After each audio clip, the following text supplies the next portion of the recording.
જય શ્રી કૃષ્ણ અને જેટલા નથી ઓળખતા એમને ડબલ જય શ્રી કૃષ્ણ। તો પહેલાં આપણે બાલ મુકુંદ દાદાની જય બોલાવી દઈએ અને પછી ઘડીક આનંદ કરીએ, કારણ કે આપણે આ પ્રોગ્રામ કરીએ છીએ ને એ આનંદ અને મજા કરવા માટે જ કરીએ છીએ। સ્નેહ અને મિલન એનો અર્થ એવો થાય કે નિસ્વાર્થ ભાવે બધા જ પરિવારો હળી મળી અને મજા કરે। તો પહેલા આપણે જય બોલે દઈએ બાલ મુકુંદ દાદા। બોલો શ્રી બાલ મુકુંદ લાલ કી જય। આપણે ગુજરાતીમાં એક કહેવત છે કે જે હસે એનું ઘર વસે, અને એમાંય આજ તો આપણા ગામના જમાઈઓ બધા અહીંયા આવ્યા છે, તો આ જમાઈઓને એક તાળીઓથી વધાવો ભાઈ, કે એમને પહેલી વાર સાસુ અને સસરા સાથે બેસી પ્રોગ્રામ માણવાનો મોકો મળ્યો છે। અને આપણું આ પહેલું સ્નેહ મિલન એવું હશે કે જ્યાં દીકરીઓ અને જમાઈઓને આમંત્રણ આપ્યું હોય ને એવું। સ્નેહ મિલન તો ઘણા બધા જોયા, પરિવારનું જોયું, જિલ્લાનું જોયું, તાલુકાના જોયા, પણ આપણું આ પહેલું સ્નેહ મિલન એવું હશે કે જ્યાં દીકરીઓ અને જમાઈઓને આમંત્રણ આપ્યા હોય। માટે આ જમાઈઓને તાળીઓથી વધાવો ભાઈ। અને જમાઈ છે હો ભાઈ। હા, એકવાર એક જમાઈ 14 દિવસના એના સાસુમાન ઘરે બેઠા હતા, તે 15મા દિવસે સાસુમાએ એને પૂછ્યું કે જમાઈ તમે પાછા ક્યારે જશો? તે જમાઈ કે કેમ કઈ વાંધો છે? એ કે ના ના, આ તો ઘણા બધા દિવસ થઈ ગયા છે ને એટલે પૂછું છું। તો જમાઈ કે તમારી દીકરી 1.5 વર્ષના અહીંયા આવી છે કે તો મેં ક્યારે પૂછ્યું નથી કે તું પાછી ક્યારે જઈશ કે।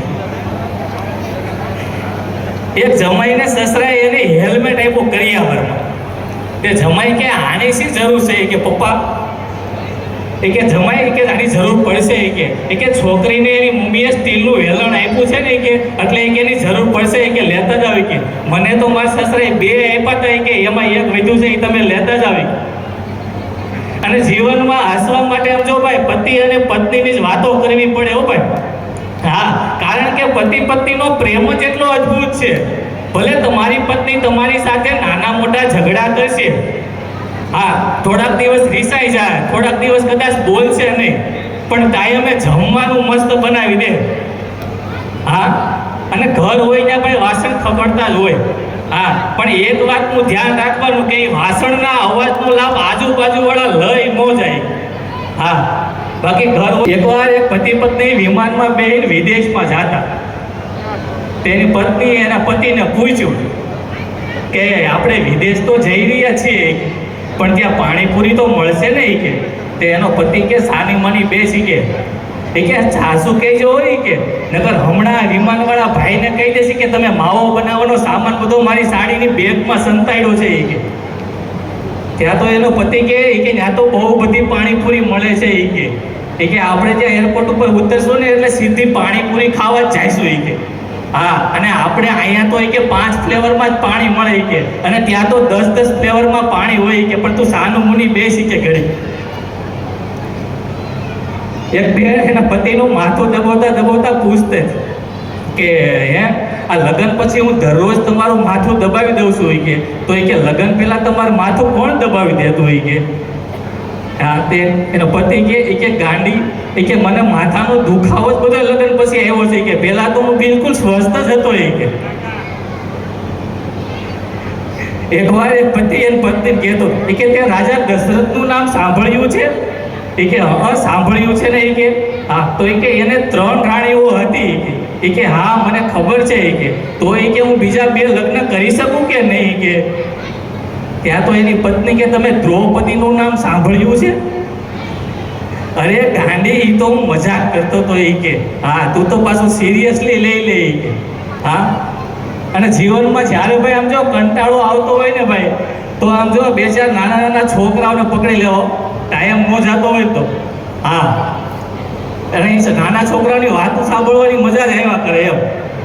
હા, એકવાર 2 છોકરા વાતો કરતા હતા કે મારા દાદા પણ કે ધારે તો આકાશમાં કાણું પાડીને વરસાદ લાવી કે લઈ, તો ઓલો કે તાર દાદા વાહડો રાખતા ક્યાં કે તારા દાદાના ઘરમાં રાખતા કે।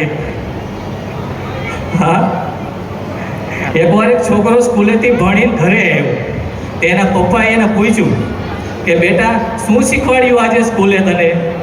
તે છોકરો કે બાદ બાકીના દાખલા શીખવાડ્યા. એ કે સરસ. એ કે અહીંયા આવતો એ કે 500 માંથી 400 જાય તો કેટલા વધે? એ કે છોકરો કે 150. એ કે 150 વધે? એ કે હાલ તો સ્કૂલે. એ કે બાવડું પકડી સ્કૂલે લઈ ગઈ. સરને ખીજાણા. એ કે કેમ તમે ઊંધું ભણાવો છો છોકરાઓને?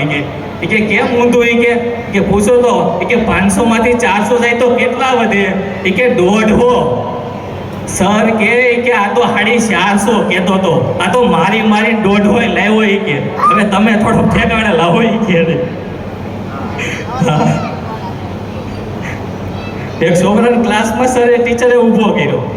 એ કે બોલ બેટા, તારી પાસે 30 ચોકલેટ હોય અને એમાંથી 10 મને આપી દે તો કેટલી વધે? એ કે પણ છોકરો કે પણ ટીચર મારી પાસે ચોકલેટ છે જ નહીં તો ક્યાંથી વધે? એ કે હા પછી ટીચર કે ખોટું કહી દે ને કે એમાં તારા બાપાનું શું જાય છે? એ કે હા તો છોકરો કે 15 વધે. એ કે કઈ રીતે? તો કે તમે ખોટું માની લો એમાં તમારા બાપાનું શું જાય છે? એ કે લે તો 15 દિવસ તો સ્કૂલે ટીચર મળે. હા